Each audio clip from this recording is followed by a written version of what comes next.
All right.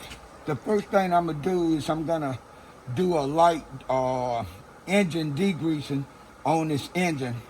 Uh, this car have a dual cabin air filter.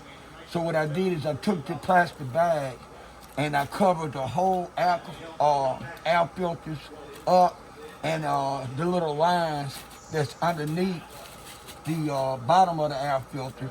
I cover those up too. Okay, I'm gonna degrease it down right fast. Okay, for the record, what year model is this? You can say it. It's a 2007 335. Okay, 2007 335. Thank you. That's for those that don't know, like me, because I didn't know I had to ask you. All right.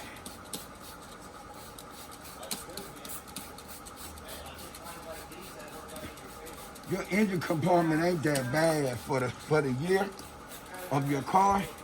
You can expect for it to be dirty up here, and you can expect for that stuff to get in the back, especially if it's sitting under a tree or anything like that. Right.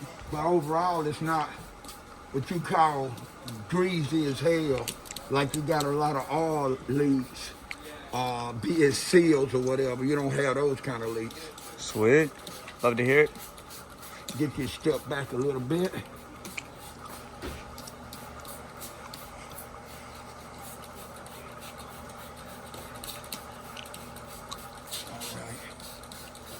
I think I'm gonna use one of their brushes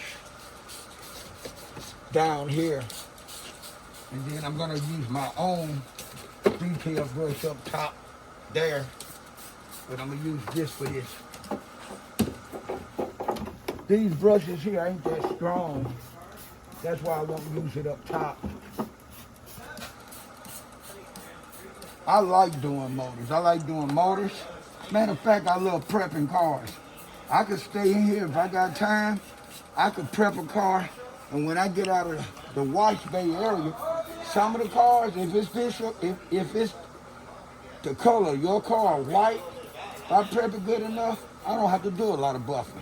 It's been cases when I've did exterior detail on a person's car, and after I got through prepping it, and it was silver and white, when I got through with the prep job, I didn't have to do nothing but a one-step buff. That white and that silver to me is the best color to prep and easy to maintain. Only thing about it is it don't shine like some people want it to shine. The exterior paint doesn't. So it throws people off. They want something that's gonna look extremely wet after it's being exterior detail. They want to be able to see their image. They want that gloss. And silver and white is not going to give you that gloss that most people with cars want to have. When their car is washed, tires shine, rims clean, and it get buffed out, they fall in love with that shine, man.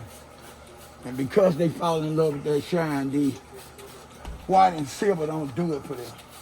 But see, I look past the shine because I know whenever I get ready to have it shined up again, or have that shine, I'm gonna have to buff it again.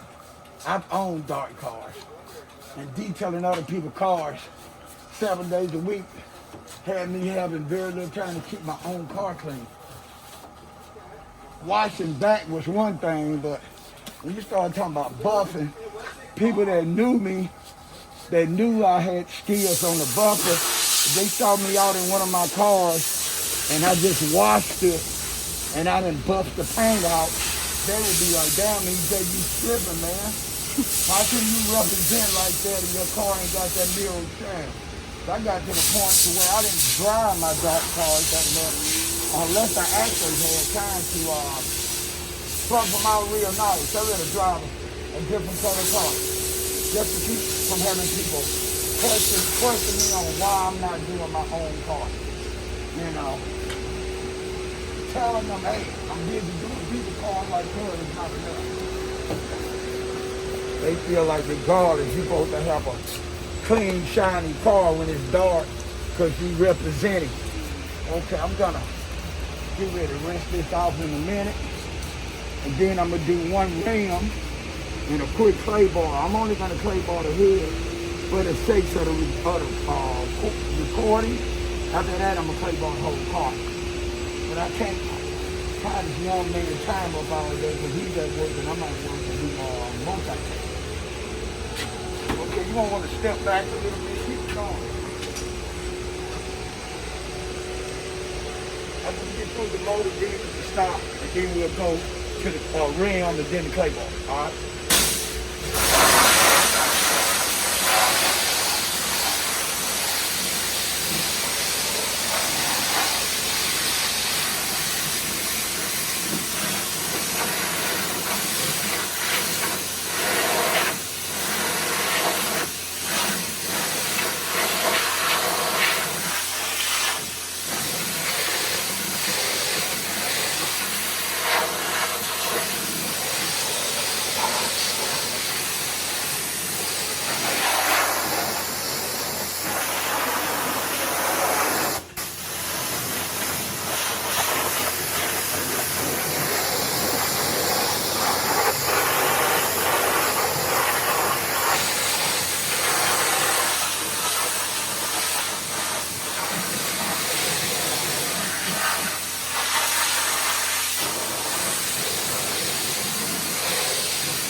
Majority of the places I ever worked had an outline inside the close to the prep area, and that is definitely designed. That way I can blow this motor dry before I attempt to fly it up. That way I can get around the injectors and some of the electrical parts that might have got water or might have moisture.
Doing it. I'm gonna go get something right there.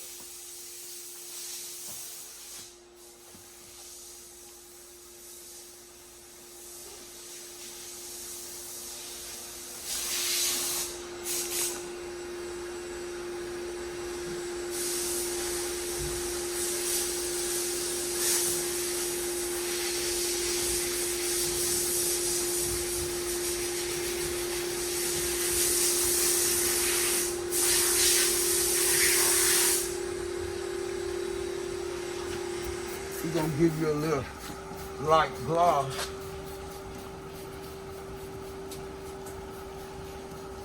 Sometimes the degreaser or have the belts and your other parts clean but dry looking. So I usually add a little shine back to get a little luster back. And by the same process, it makes it look newer looking. I'm gonna take the airline, and I'm gonna blow this access off, and then I'm gonna close the hood, and I'm gonna start on the clay bar. Once I get ready to close the hood, then you can go to the next step. But what we're gonna do once we close the hood, I'm gonna have you fire it up and let it run. I always gotta make sure it runs right.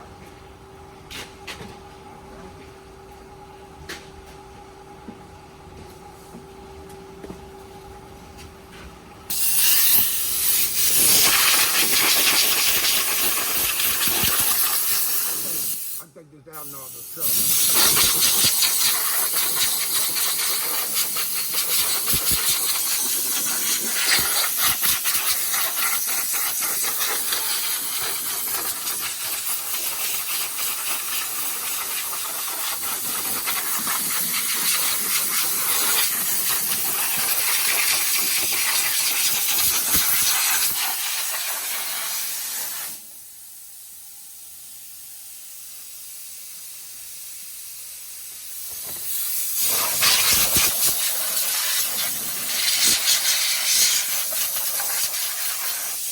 Didn't get up here too hard because I didn't want to make your belt come down.